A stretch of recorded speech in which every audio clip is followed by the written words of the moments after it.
I'm Richard. And I'm Gary, and these are our incredible stories.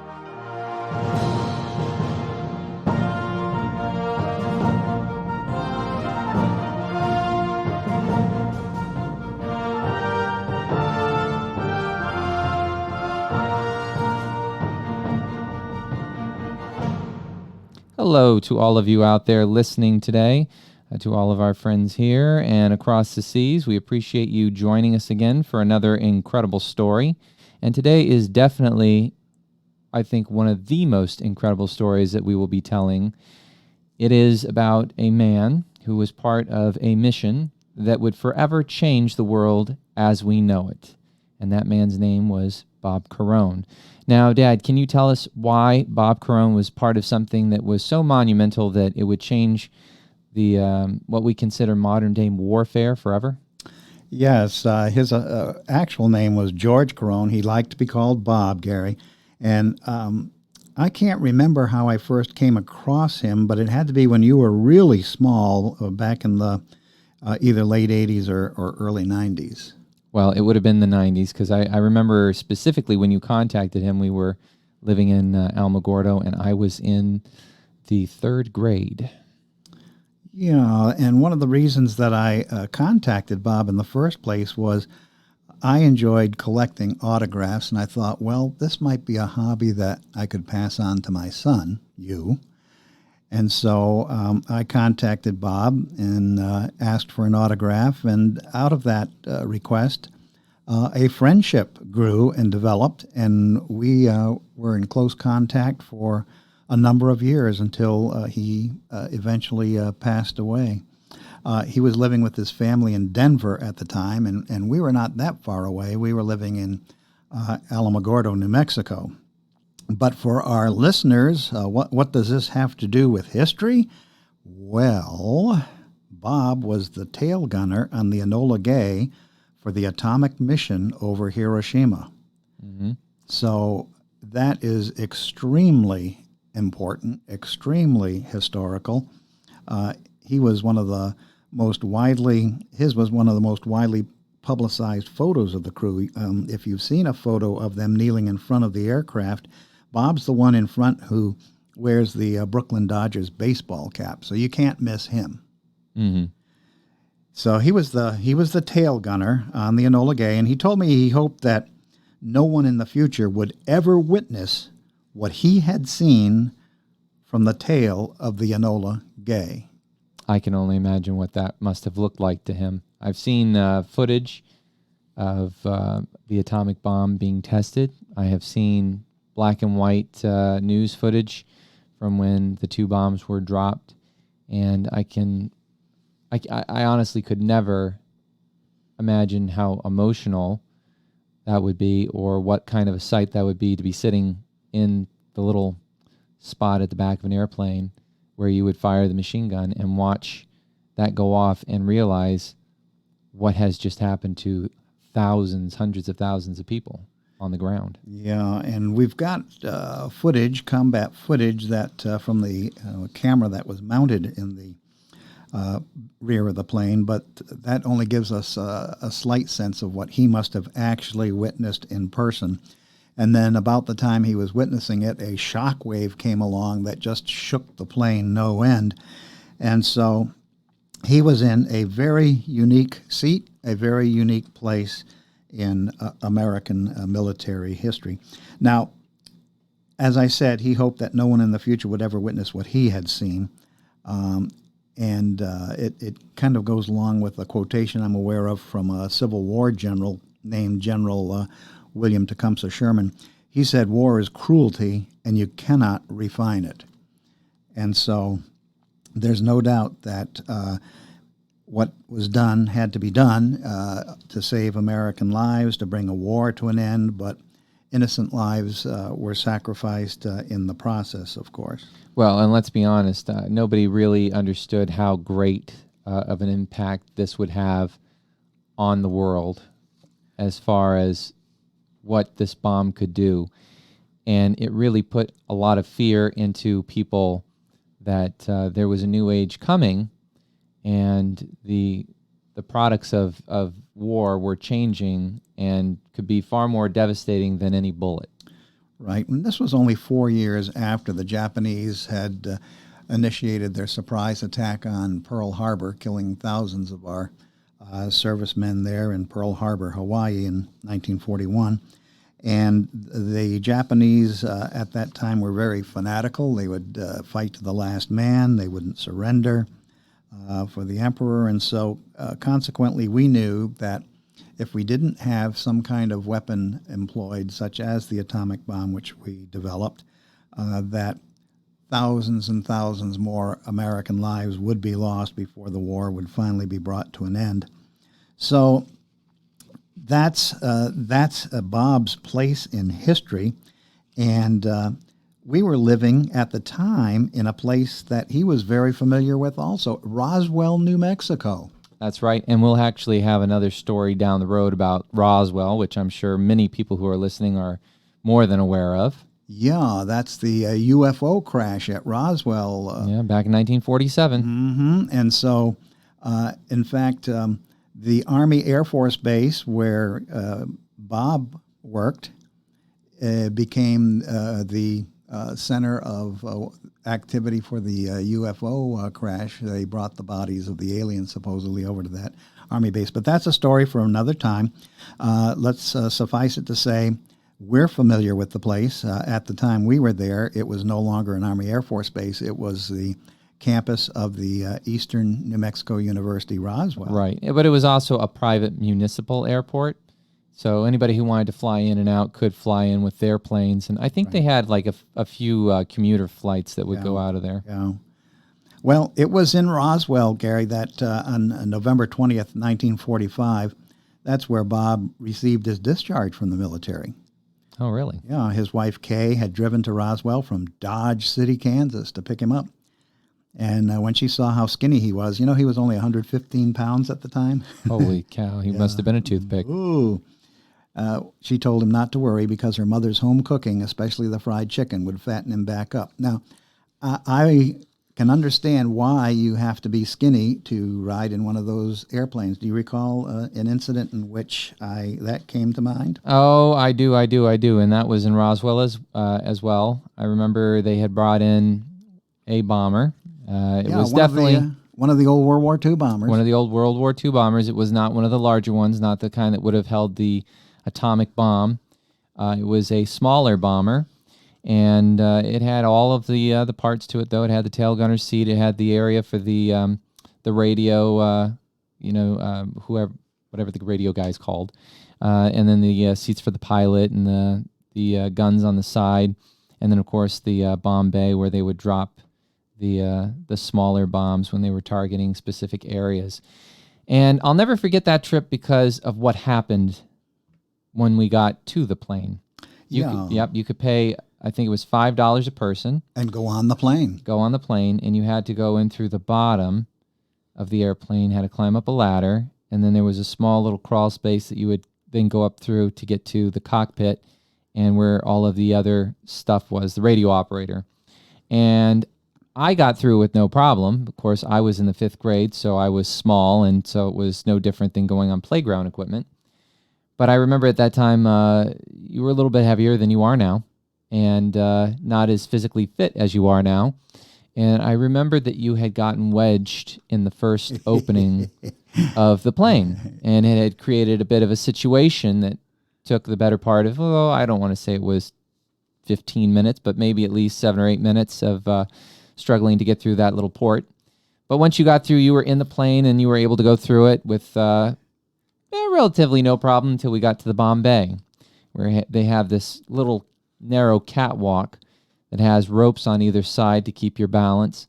And then there is a V-shaped piece of metal on both sides that also acts as a brace. And so you have to really kind of, squeeze through there. And I do remember at one point you got a little stuck in that area. Coming out of the plane was no problem, though. So that being said, it was definitely an interesting trip. And definitely a learning experience about how it would be if you were to be on one of these planes and having to do a job. Yeah, now, my love of history, there's nothing that would have prevented me from getting on that World War II aircraft, but Not even the small opening. no, I but think they used about 2 quarts of oil to get you through there. I don't know what it was, but in any event, I have to tell you, when I came out, I had a new understanding and appreciation for the guys who were crammed in there for hours at a time on a bombing mission. It was just I cannot explain, accurately just how small that whole area was for all of these adult servicemen to cram Oh, into sure. for hour after hour on a bombing mission. The movies, when you watch them, they make it Oh, look they like look it's roomy. a They very look comfortable roomy. RV. It is not. No, it is not. Well, let's go back to Bob's history. Before he boarded the Enola Gay and flew off into the history books, Bob was just an ordinary GI, Gary. I particularly like the story he told me about the time he spent here in Florida. He was part of the B-29 Accelerated Service Testing Group, but he didn't recall if the outfit ever had a number. It was definitely a very special outfit. And apparently, the unit was designed to attract very little attention. Of course, this was a top secret thing he was involved with, the atomic mission. And so his unit had become almost invisible even to the military bureaucracy. And Bob remembers that they were always about 3 months behind in getting their pay. That was one of the problems connected with being connected with a super secret outfit. They didn't get their pay on time. Mm-hmm. Like I say, they were invisible to the bureaucracy. But one thing they did get, they got plenty of flight time. They were flying 7 days a week, all day long, Gary. Oh, wow. Yeah. So the pilot, he's known to history, Colonel Paul Tibbets. He took special care of his men. He knew they would be asked to do what no one throughout all time had ever been asked to do. So he grew a bit concerned one day when General Wolfe, who was the head of the 58th Wing, canceled a Christmas leave that he had previously promised to the men. So instead of flying to Atlanta to celebrate the holiday, the crew would again be up in the skies over Florida doing what they did all day, day in and day out, and Christmas leave in Georgia was canceled. Now, that would be a morale breaker to anyone. So Christmas Eve, 1944, arrived, and Bob recalls that he was in the mess hall after a busy day working on the plane, and the crew chief came running in, and he shouted to the guys, "Get your shaving kits and Class A uniforms." They were going to Atlanta after all. Well, how did this happen? Bob tells me, well, he was the first one to arrive at the plane, and Tibbets was standing there. "What's up, Colonel?" he said. "How come we're going to Atlanta?" And with a grin on his face, Tibbets replied, "We have to go in for repairs." Bob looked at the plane, and he could detect nothing amiss. It looked fine to him. And Tibbets said, "Well, look up there, Bob. We have a tear in the rudder." Bob squinted and looked hard, and then he spotted the tiniest tear that could have easily been fixed in minutes right there on that airfield in Florida. And Tibbets said to him, "You're not afraid to fly to Atlanta with that tear, are you?" And Tibbets said this with a gleam in his eye, according to Bob, and he seemed barely able to stifle a laugh. So guess what? "Colonel," said Bob, "if it means getting to Atlanta for Christmas, I'd fly on a magic carpet." So Tibbets looked out for his men, and he engineered something that would get them their Christmas leave. Oh, that's cool. Yeah, fooled the bureaucracy. And Bob never forgot the lengths that Tibbets would go to for his men. And he often wondered how he convinced General Wolfe that the repair had to be done in Atlanta. There must have been a wink and a nod on the general's part as well, don't you think, Gary? One would imagine. Yeah. Well, throughout his life, Bob felt that the atomic mission, officially designated Special Bombing Mission Number 13, was justified. For a while afterwards, he received a lot of appreciation letters. Especially thankful were veterans who served on Okinawa preparing for a land invasion of Japan. Now, you have a little more about the atomic bomb that ended pretty much ended the war so that a land invasion was not required. Well, sure. I mean, and there's a lot of stories that are connected with the atomic bomb. And one of them, I think, is probably a story we should cover in the future about the Indianapolis, the sinking of the Indianapolis after it had delivered the two bombs to the Pacific. We've and then talked with one of the survivors. I don't remember that. Yeah, I've got his book autographed to us. Oh, well, then we need to do that because the story, and it's one of my favorite scenes in Jaws when Quint's telling about the story of being in the water, surrounded by the sharks, and how many men went in and how many men came out. I think it's fascinating. So there's a lot of stories connected with the atomic bomb, but I think one of the things that we have to focus on, too, is the creation of the atomic bomb. Because, like I said at the beginning of this episode, this was something that forever changed the world. It's what threw us into the Cold War. Because after we developed the technology to create these bombs, well, then everybody decided that they were going to do it too, especially Russia. And the technology behind it and the danger behind it was something that nobody expected. You have to realize when they started putting together the bomb and testing it out, they were exposing scientists and people who were working in the factories to enormous amounts of radiation that was just devastatingly dangerous. And they didn't totally understand the long-term effects of this. I've watched several documentaries on the testings of the atomic bomb and what they did after that when they started working on the hydrogen bomb. And I can tell you this. When they first started testing it, this is something that connects me to the whole story. They tested in Alamogordo, New Mexico. And the first test that they did was not with the atomic bomb, but they wanted to create something that would be the equivalent of what they were expecting from the atomic bomb. So they actually put together how many tons of TNT it would take to equivalent this explosion. So they did that first, and it was a massive amount of dynamite that created this large mushroom cloud and sound wave that just reverberated for miles. And it wasn't until long after that that they started actually testing the bomb itself. And what they wanted to do is they wanted to kind of put an ease to people as far as, you know, would I be okay if something like this happened in my town? You know, how far away could I be and still be safe? So they allowed people to go out to the testing sites. They have one in Nevada, they have one in New Mexico, and they allowed soldiers to be in the trenches. They allowed people to be in bunkers, and they gave them goggles because the flash from this bomb was so intense. It was brighter than the sun. It was so bright it would cause instant blindness. But they allowed people to be there to witness it.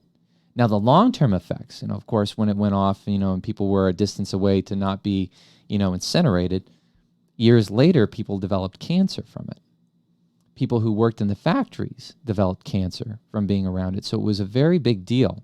But the tests didn't just stop in Nevada and in New Mexico. They actually did tests in a place called Bikini Island, where they started testing the bomb, different types of bombs. And the bomb was so powerful. Do you know what happened to the island when they tested on it? No. The power from the bomb was so intense, it actually sunk the island below the water. It threw chunks of the island miles and miles away to where some of the ships were parked, where soldiers were watching.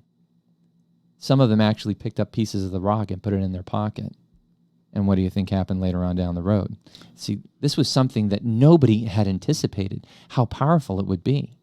In fact, I know you worked out there at White Sands at the Trinity, near the Trinity test site area, and that area is still radioactive to this day. They have green glass where the bomb had melted the sand into glass, and that area is still radioactive.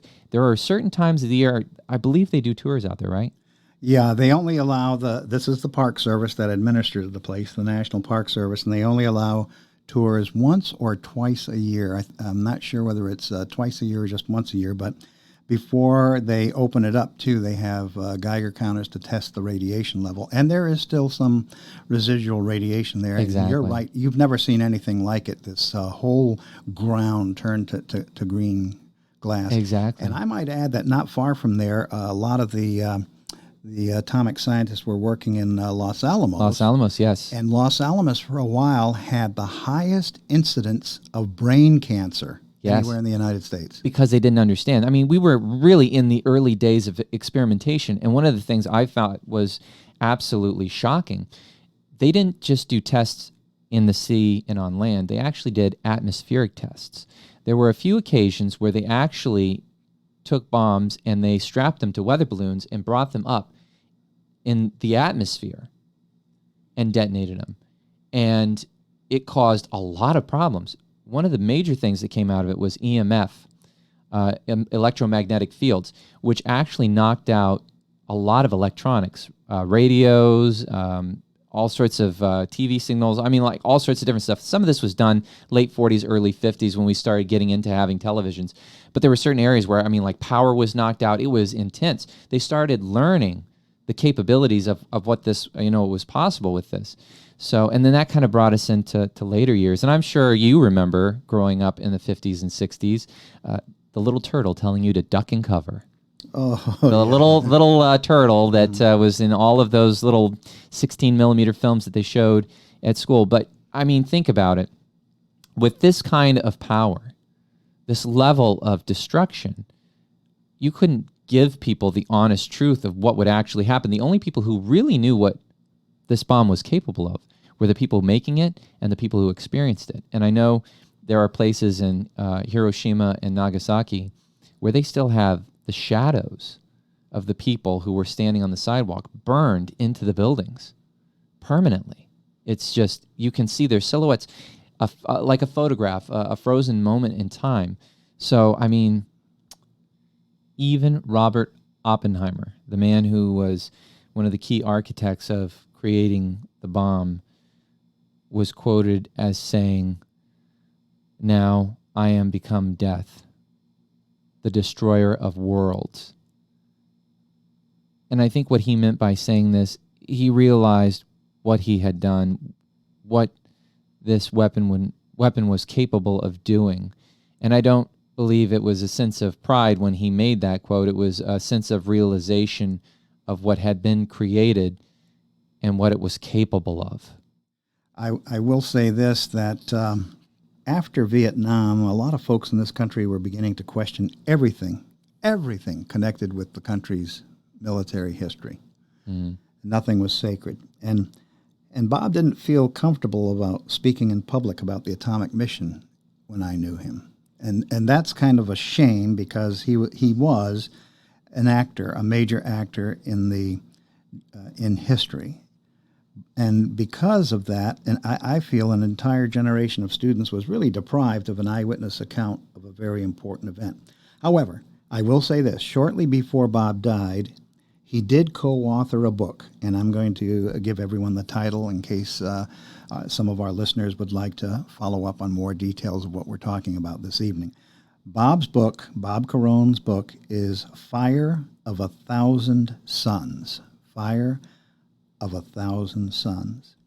Now, instead of getting the Medal of Honor, Bob and a number of the other crew members, they were really feeling very disappointed by some of the decisions that were being made at this time by the National Air and Space Museum in Washington on how the Enola Gay would be displayed and how the mission would be interpreted to the public.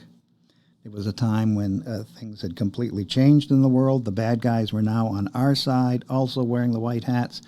The former Axis nations had become America's closest friends. So the crew of the atomic mission had apparently become an official embarrassment to the government at that particular time. And I feel that's sad, because they had so faithfully served in a time of war. And I think, although he never said in exact words to me, I really got the impression from talking with Bob that he felt like he and the other crew members had been cast aside by the bureaucrats at the time. Things have been straightened out since then, by the way, and so, but at that time, that's the way it was. Now, I don't believe he ever got over his disappointment, but again, like I say, as history moves on, then things change, and I think the Enola Gay has a more accurate place in our museum our National Museum today. Now, to wrap up our discussion tonight, Gary, I'm going to tell you that I really appreciated all that Bob did for you. If you recall correctly, he sent you the home addresses of all of the other living crew members of the atomic mission. You remember? You wrote to all of them? Yeah. With assistance, in the third grade, there's not a whole lot of writing going on there. But I do remember that we did contact them, and we were pretty successful in getting the majority of the fellas that were still alive being able to get their autographs to put in the collection. Every single one of them, I remember, every single one of them promptly wrote back to you with their autographs for your collection. You were getting mail addressed to Gary from every single one of these folks. They were a great group of guys. I only knew and was friends with one of them, but they all seemed like a great group of guys. Oh, sure. So I have happy thoughts and happy memories of my friendship with Bob Caron, and I'm so happy that we could share tonight the story of how he made history. Absolutely. And as far as my closing statements, I don't think Bob was ever disappointed about what he had to do. I think in the long run, anybody who serves in the military, they have committed themselves to doing something honorable for their country. They're doing something not just for their country, but for the people that live in their country. And so I don't think he was ever embarrassed about what he had to do to serve his country. But I do think that a lot of people have to live with the fact that, they're putting their lives at risk on a daily basis, and there are choices that have to be made during times of war that, in much the same way that we talked to Grandpa about his war experiences, he often didn't really want to speak too much about it because it brought back a lot of memories that were associated with the time in his life where it was tough, But I do remember the amount of pride that he had in the service that he provided for his country, and I know he would never take that back, and he would never be embarrassed to admit that he was a proud soldier during the war and that he did his part as a true patriot. And I do believe that Bob was a true patriot. And I do believe that Bob knew that what he had to do was a necessity for the safety of our country. And we'll end the way we began with General Sherman's comment, "War is cruelty, and you cannot refine it." Absolutely. Once again, I'm Richard. And I'm Gary. And that truly was an incredible story.